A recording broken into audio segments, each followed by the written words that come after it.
Hi, Milo and Ryder. It's Grandma, and I have a book to read to you today. It's called Gus Was a Friendly Ghost. I bet you remember that one.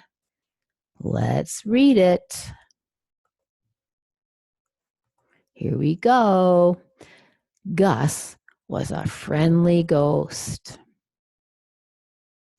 There was once a friendly ghost by the name of Gus. He lived in an old house in the country with apple trees and lilacs in the yard. Move some out of the way a little bit. There he is up in the attic. Woohoo! Mr. and Mrs. Scott and their twins Susie and Sammy lived there too. The old house had an attic, and sometimes the Scotts heard rattles and clanks. See, he's rattling and clanking chains. The Scotts didn't believe in ghosts, so they didn't believe in Gus. Still, when they heard the rattles and clanks, they liked to say to their friends, "We've got a ghost." The Scotts made Gus feel welcome in the old house, so Gus liked them. He especially liked Mrs. Scott. She was so pretty. There she is. Mrs. Scott, Mr. Scott.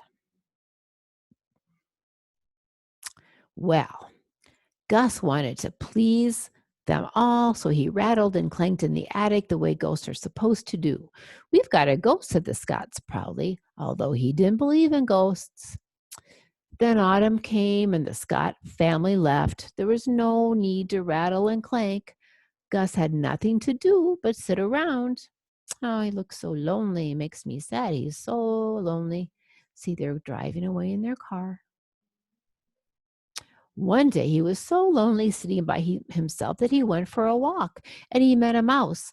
"How are you?" said Gus. "Oh, I'm freezing," said the mouse with chattering teeth. "Well, come spend the winter at my house," cried Gus. "And any people there?" said Mouse. "I hate people." "No, not now," said Gus. So Mouse went to Gus's house. He scurried about the house. Seemed like a good place to spend winter, but it was chilly. "Let's build a fire in the fireplace," said Mouse with chattering teeth. "I'll get a match." He scurried to the kitchen, but the Scots had taken all the matches away.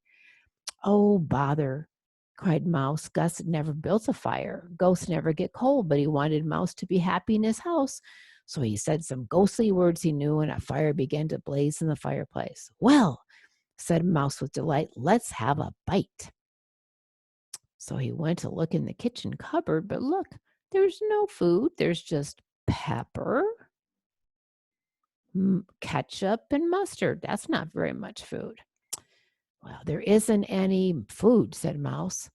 But then he saw Gus was slicing a piece of cheese, and Mouse was delighted.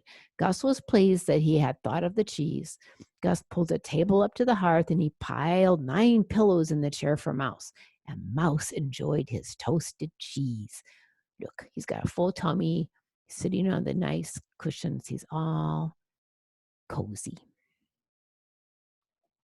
Well, Gus washed the dishes and went to the kitchen, and Mouse said, "Hey, or what are we having for dinner?" So Gus got out a cookbook. See, here's cookbook. And he looked all the things a mouse might like to eat. He spilled sugar all over the floor. He got flour all over his face, but he was happy.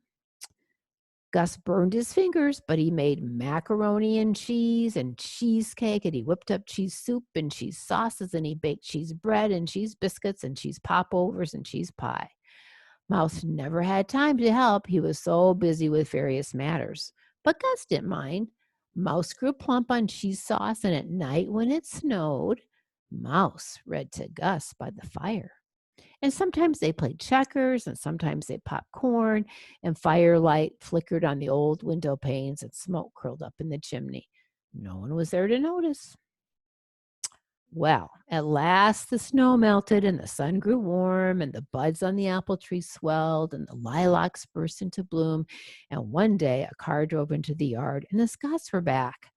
Mouse heard Susie and Sammy running through their rooms and he ducked into the hole in the wall.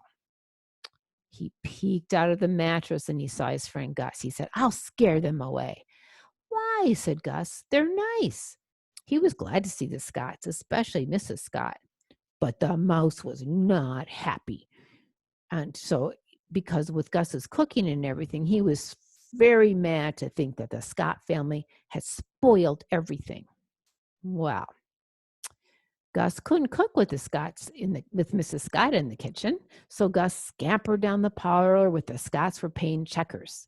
They're playing a game called checkers. He ran back and forth inside the wall, patter, patter, patter, to scare them away. "We've got a mouse," said Mrs. Scott, but the Scotts weren't scared away. Well, look at the mouse is so mad. He's eating the pie and he's spilling the tapioca box.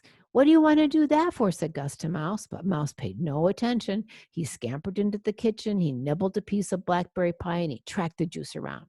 He chewed open a box of marshmallow cookies and he spilled tapioca. "Behave yourself," said Gus, but Mouse went into the bedroom and he chewed on the pillows and he jumped up and down on the floor to make noise. Well, finally, Mr. Scott said, "I'll set a mouse trap." And the next day, Mouse saw something new in the attic and he smelled something good. He was so hungry. His nose quivered. He crept closer and closer. But "Keep away," said Gus. "It's cheese," said the mouse. "It's a trap to catch you," said Gus.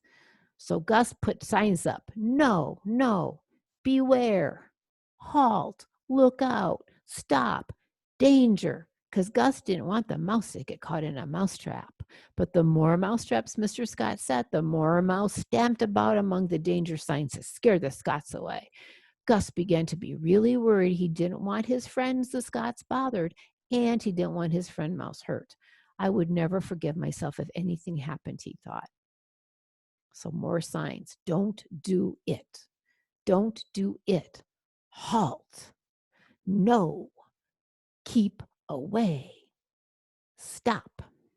Well, one day the mouse became so determined to scare the Scots that he popped off the kitchen shelf and he scared Mrs. Scott, who was reaching for cereal. "Help," she cried, running away. See how mean he is to Mrs. Scott? Well, that was the last straw.